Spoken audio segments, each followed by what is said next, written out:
مبدئيا كده انا بكره لايفات التيك توك، بس ده مش معناه ان انا هطلع اشتم فيهم، لا.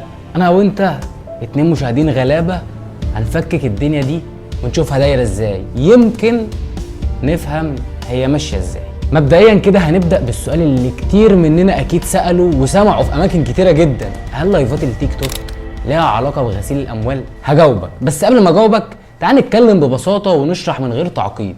يعني ايه اصلا غسيل اموال؟ غسيل الاموال ببساطه يعني انك بتجيلك فلوس من مصدر مش نظيف، زي بقى نصب، سرقه، تهريب، مخدرات الى اخره، حاجات كتيره جدا.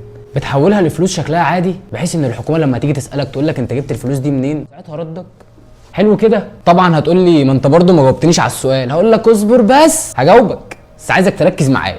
اولا الاجابه هي بس قبل ما اقول لك في موضوع كده بسيط تعالى انا وانت نتكلم فيه. اولا كده ازاي لايفات التيك توك اصلا دخلت في القصه دي؟ هي دايره، وتعالى اشرحها لك ببساطه. تيك توك في نظام اللي هو جفتات، الناس بتشتري بفلوس افتراضيه الحاجات دي اللي هي زي ورده ويخت وحوت اظن انت عارف. الهدايا دي لما بتتبعت للشخص اللي هو الهوست، ساعتها بتتحول عنده لكوين او اللي هي نقاط، يعني ساعتها النقاط دي بتتحول لدولارات، وساعتها بيقدر يسحبها على حسابه بقى سواء في البنك او باي بال، وتقريبا محفظه. وهنا بقى بتيجي الفكره. اولا الشخص اللي معاه فلوس مش نظيفه ده بيبدا يشتري الهدايا اللي هي الجفتات، وبيبدا يبعتها للايف معين، سواء لحسابه او لحساب شخص تاني هو متفق معاه. الحساب ده بيسحب الفلوس كانها فلوس شرعيه مرتبطه سواء بمشاهدات او جفتات، وبتتحول على حسابه في البنك زي ما قلت لك. فكده بقى قدام الشرطه والناس الفلوس دي شرعيه، وساعتها لما يتسال زي ما قلت لك اهو يا باشا لايفات التيك توك. طبيعي هتسالني سؤال وتقول لي طب ليه يا اسطى ما بيخشش بالفلوس دي على طول بدل اللفه دي؟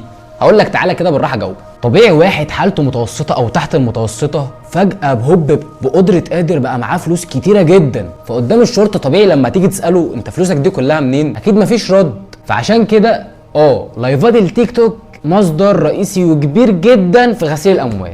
خلصنا النقطه دي، ندخل بقى على النقطه المهمه اللي بعدها. ليه اصلا لايفات التيك توك سهله في الموضوع ده؟ اولا لان يعني الفلوس في تيك توك تقدر تتحول دوليا عادي، والسبب الرئيسي ان في فلوس طايره يمين وشمال، فالمشهد بقى طبيعي، فمحدش اصلا هيشك، خصوصا ان الفلوس طالعه من ناس شكلها حقيقيين او شكلهم حقيقيين، فساعتها اصلا محدش هيفكر ان هو يتبعها. طب بالنسبه لاشهر واحد على تيك توك، هل ممكن ان هو يكسب مليون جنيه في لايف واحد؟ تعالى يا اسطى جاوبك. بص يا سيدي، مبدئيا كده مليون جنيه يعني تقريبا 20,000 دولار او ازيد على حسب سعر الصرف، وعلشان يطلع بالرقم ده لازم يستقبل جفتات بقيمة تقريبا 45,000 دولار او اكتر. ليه؟ لان اصلا تيك توك بياخد عمولة ضخمة بتوصل من 50 ل 60% من قيمة الجفتات دي، يعني لازم الناس تبعت له جفتات بفلوس مهولة، وده طبعا مستحيل الا لو عنده جمهور بيتابعه بمئات الالاف يوميا، وده طبعا نادر جدا جدا، او بيتفق مع ناس تبعت له جفتات من فلوسه هو علشان يبان قد ايه ان هو ناجح وغني جدا. والحته الاخطر بقى انه يكون جزء اساسي من شبكه غسيل الاموال اللي انا لسه حكي لك عنها. طب هل فعلا في ناس بتكسب الارقام المهوله دي؟ هقول لك طبعا تيك توك بيطلع فلوس، لكن المبالغ اللي بيطلعوها تتراوح تقريبا من 500 ل 5000 دولار بالكتير قوي، مش لدرجه مليون جنيه في لايف واحد. ده رقم مش طبيعي يا جماعه، الا لو في تلاعب مش سليم ورا القصه دي. لكن في نقطه مهمه جدا عايز اقول لك عليها. في حركه كده المشاهير بيعملوها اسمها فيك ريتش تكنيك، يعني تعالى ابين لك قد ايه ان انا غني جدا ومعايا فلوس وعربيات وهدايا وجفتات، علشان يجذب الناس وبعد كده يستغلك بطريقه او باخرى. زي مثلا تعالى اديلك كورس ازاي تطلع اول مليون جنيه في حياتك في خلال 4 ساعات والاستشارات وكل العوض ده. وعايز اقول لك على حاجه، ان الموضوع ده حصل معانا شخصيا من حد مشهور جدا على السوشيال ميديا.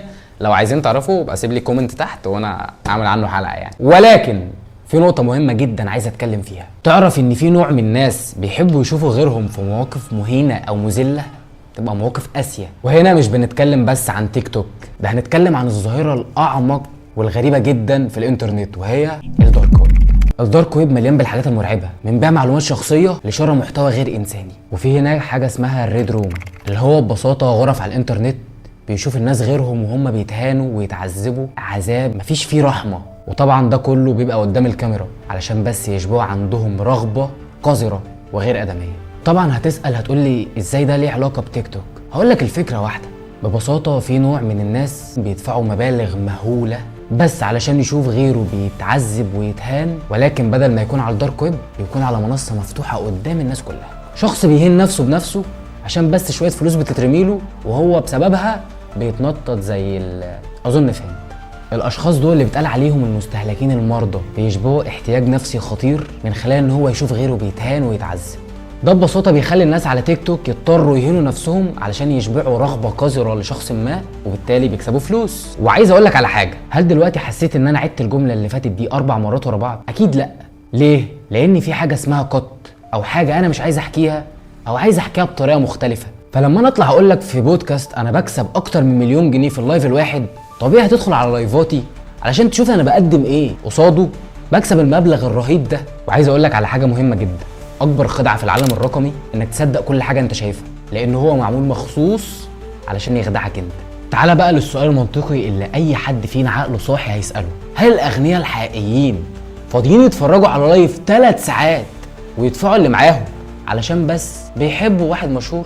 ولا الطبيعي ان الغني الحقيقي عنده مشاريعه واملاكه ومش فاضي لكل الكلام ده؟ ما هو طبيعي لو بتكسب مليون جنيه في اللايف معنى كده ان في الشهر 30 مليون جنيه، معنى كده ان في السنه 360 مليون جنيه، فانت يا باشا عديت نجيب سويرس خلاص. فالاحسن لو على الاقل انك كسبت مليون جنيه فانت هتحطه في البنك، هتعيش على ارباحه ملك حرفيا، بدل ما انت كل يوم طالع في اللايف تشحن. ولا انا بتكلم غلط؟ وهنا تيجي اللحظه اللي كلنا هنسال نفسنا فيها سؤال مهم جدا، هل اللي قدامك ده شخص بيكسب رزقه بالحلال ولا ترس صغير في مكنه ضخمه بتضحك على عقول الناس؟ وطبعا مش عايز اتكلم على كميه التهزيء وتقليل من النفس من اللي بتحصل من الناس المفروض ان هم رجاله علشان بس ريتش. لان من يومين شفت بنت ماسكه ولد، وده اقل ما يقال عليه ولد لان ما ينفعش اقول عليه راجل، ماسكاه هيناه وبتعامله معامله اعزني وعزكم الله معامله الكلب. فهل لو انت راجل تقبل على نفسك كده؟ فساعتها افتكرت المداح الجزء الخامس وازاي سلط الضوء جدا على الحته زي دي. فلو انت عايز تفهم الدنيا دي صح اسمع المداح الجزء الخامس في حته لايفات التيك توك، هو سلط الضوء كويس قوي. في الاخر عايز اختم لك كلامي بما تصدقش الصوره اللي قدامك، ما تصدقش اي لايف سواء بيضحكك او بيبكيك او حتى بيبهرك. خليك دايما فاهم ان العالم اكبر بكتير جدا من اللي بيعرضه لك، ولو انت بتتفرج خليك مشاهد ذكي مش ضحيه سهله للعبه اكبر منك. في الاخر احترم كرامتك يا صاحبي، ربنا خلقك عزيز النفس، ما ترخصش انت نفسك، اوعى تفتح لايف حبيب اخوك. وافتكر دايما ان الفلوس اللي بتيجي بسهوله وراها قصه صعبه. وما تنساش تدعي لاخواتك المستضعفين، ربنا يا رب ينصرهم ويقويهم، وربنا ياخد ولاد النتنه. قول امين. تنزل تحت هتلاقي لايك، تحتيه سبسكرايب. اشوفك الحلقه الجايه، بص على الحلقات اللي فاتت، انزل تحت في الديسكربشن بص عليه، واستناك الحلقه الجايه. هوب سلام.